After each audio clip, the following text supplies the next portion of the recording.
सभी चिंतनशील बंधुओं को मेरा अभिवादन। मेरे चैनल अमृत विचार में एक बार फिर आप सभी का हार्दिक स्वागत है। सबसे पहले जिन लोगों ने मेरे चैनल को सब्सक्राइब किया है उन सभी का बहुत बहुत आभार, और जिन लोगों ने अभी तक मेरे चैनल को सब्सक्राइब नहीं किया है या जो लोग पहली बार मेरे चैनल से जुड़ रहे हैं, कृपया मेरे चैनल को सब्सक्राइब करें, लाइक करें और ज़्यादा से ज़्यादा लोगों को शेयर करें, जिससे मैं इसी प्रकार अन्य जानकारियां ज़्यादा से ज़्यादा लोगों तक पहुंचा सकूं। पिछले वीडियो में हमने उपनयन संस्कार के बारे में चर्चा की थी। आज भी हम इसी चर्चा को आगे बढ़ाते हैं। उपनयन शब्द दो शब्दों से मिलकर बना है, उप और नयन। उप का अर्थ है समीप और नयन का अर्थ है ले जाना, अर्थात गुरु के समीप ले जाना। विद्या अध्ययन के लिए गुरु अथवा आचार्य के समीप ले जाने को ही उपनयन संस्कार कहा जाता है।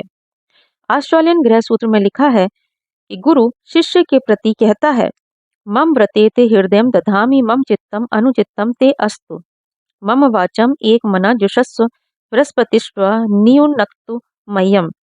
अर्थात मैं तेरे हृदय को अपने हृदय में लेता हूँ, तेरे चित्त को अपने चित्त में लेता हूँ। गुरु तथा शिष्य एक दूसरे के इतना निकट आने का यत्न करते हैं कि वे एक मना हो जाएं, एक दूसरे के प्रति दुविधा में न रहें। कितनी भारी जिम्मेवारी सौंपी गई है गुरु के ऊपर। मनुष्य में चित्त तथा हृदय ये दो ही तो बहुमूल्य निधियां हैं। चित्त में उसके विचार उठते हैं और हृदय में उसकी भावनाएं। गुरु शिष्य के प्रति प्रतिज्ञा करता है कि तेरा चित्त और तेरा हृदय मैं अपने हाथ में लेता हूँ और आगे आने वाले जीवन के लिए तेरे मस्तिष्क और दिल के सही निर्माण की जिम्मेवारी अपने हाथ में लेता हूँ। क्या शिक्षा का उद्देश्य इससे ऊंचा हो सकता है कि गुरु यह व्रत ले, प्रतिज्ञा करे और भरी सभा में सभी एकत्रित व्यक्तियों के समक्ष यह घोषणा करे कि वह अपने शिष्य को ऐसे रास्ते पर डाल देगा जिससे वे जीवन के संघर्ष में छाती तानकर खड़े हो सकें। आज की कौन सी संस्था और आज का कौन सा गुरु ऐसे व्रत की घोषणा कर सकता है? उपनयन का अर्थ है विद्या अध्ययन के दिन से ही गुरु तथा शिष्य का एक दूसरे के निकट होना। आज कितने गुरु हैं जो अपने शिष्यों के निकट हैं और कितने शिष्य हैं जो गुरुओं के निकट हैं? यह दोनों ओर की यात्रा है। गुरु शिष्य के निकट आए, शिष्य गुरु के निकट आए। निकट आना तो दूर रहा, आज गुरु तथा शिष्य की दूरी बढ़ती जा रही है। उपनयन की जगह अपनयन हो रहा है। संस्कृत में शिष्य के लिए एक अत्यंत सार्थक शब्द प्रयुक्त होता है, अंतेवासी। अंतेवासी का अर्थ है जो गुरु के अंदर तक बसा हुआ है।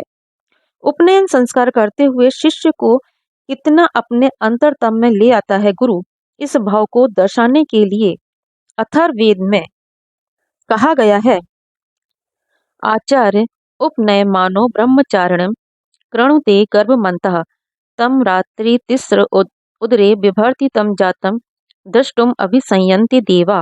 अर्थात बालक को शिक्षा देने के लिए स्वीकार करते हुए गुरु उसे इस प्रकार सुरक्षित और संभाल कर रखता है जैसे माता पुत्र को अपने गर्भ में सुरक्षित तथा संभाल कर रखती है। अंतेवासी शब्द की मानो यह बहुत ही मार्मिक व्याख्या है। मात्र गर्भ में जैसे शिशु सुरक्षित रहता है, उसी प्रकार आचार्य कुल में विद्यार्थी दूषित वातावरण से प्रभावित होने से बचा रहता है। क्या गुरु शिष्य के संबंध का इससे ऊंचा चित्र खींचा जा सकता है? पुत्र माता के गर्भ में रहता है, माता सांस लेती है, गर्भ सांस नहीं लेता। माता भोजन करती है, गर्भ भोजन नहीं करता। परंतु माता के सांस से उसका सांस, माता के भोजन से उसका भोजन, माता के जलपान से उसका जलपान है। गुरु तथा शिष्य के निकटतम संबंध उपनयन को समझाने के लिए माता तथा गर्भ के संबंध से अधिक सुंदर क्या कोई दूसरी उपमा दी जा सकती है? यज्ञोपवीत में 3 सूत्र होते हैं जो क्रमशः 3 ऋणों के सूचक हैं, पितृ ऋण, ऋषि ऋण और देव ऋण। प्रथम ऋण ब्रह्मचर्य धारण कर वेद विद्या के अध्ययन से, द्वितीय ऋण धर्म पूर्वक गृहस्थ आश्रम में प्रवेश कर संतानोत्पत्ति से तथा तृतीय ऋण गृहस्थ का त्याग कर देश सेवा के लिए अपने को तैयार करने से निवृत्त होते हैं। इसलिए ये तीनों ऋण ब्रह्मचर्य, गृहस्थ तथा वानप्रस्थ इन तीनों आश्रमों के सूचक हैं। यही कारण है कि जब व्यक्ति इन तीनों ऋणों से मुक्त हो जाता है, तीनों आश्रमों को पार कर जाता है, तब इस सूत्र को विधान के अनुसार यज्ञ की अग्नि में डाल देता है और फिर इसे धारण नहीं करता है और संन्यास आश्रम में प्रविष्ट हो जाता है। ऋषि ऋण समाज में ऋषि लोगों ने ज्ञान विज्ञान का परिचय प्राप्त कर हमें ज्ञान दिया। अगर उनके पास ज्ञान न होता तो हम निरे मूर्ख ही रहते।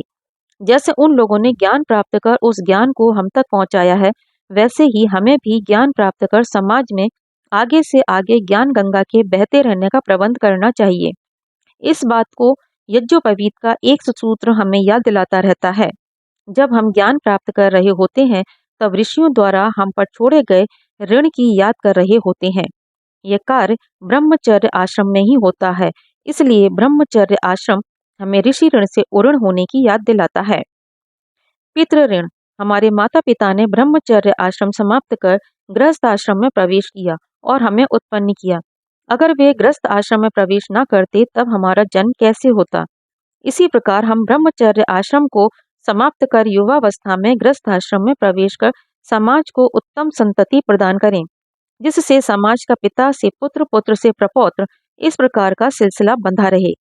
जब हम ब्रह्मचर्य आश्रम समाप्त कर गृहस्थ आश्रम में प्रवेश कर रहे होते हैं, तब हमें अपने माता पिता द्वारा हम पर छोड़े गए पितृ ऋण की याद कर रहे होते हैं। यह कार्य गृहस्थ आश्रम में ही होता है, इसलिए यज्ञोपवीत का दूसरा सूत्र हमें गृहस्थ आश्रम में प्रवेश कर पितृ ऋण से उऋण होने की याद दिलाता है। देव ऋण। आश्रम जीवन का मुख्य उद्देश्य सकामता से निष्कामता की ओर अग्रसर होना है। हम संसार के काम धंधों में इतने फंसे रहते हैं कि उनका मोह हमें बांधे रखता है। अंत में सब मोह माया ने छूटना है। हमारे देश तथा समाज के बड़ों ने जीवन में प्रवेश कर उसके बंधनों को छिन्न भिन्न कर उसमें से निकलने तथा अपने को स्वतंत्र करने का प्रयत्न किया। उन्होंने गृहस्थ में प्रवेश कर गृहस्थ को छोड़ा, वानप्रस्थ आश्रम में पग धरा। इसी प्रकार गृहस्थ आश्रम को समाप्त कर हम समाज के भले उसकी सेवा के लिए वानप्रस्थ आश्रम में प्रवेश करें, गृहस्थ में ही न धसे रहें। इस बात को याद दिलाने के लिए यज्ञोपवीत का तीसरा सूत्र हमें समाज के दिव्य पुरुषों द्वारा हम पर छोड़े गए ऋण की तरफ इंगित करता रहता है। इसके आगे की चर्चा हम अगले वीडियो में करेंगे। धन्यवाद।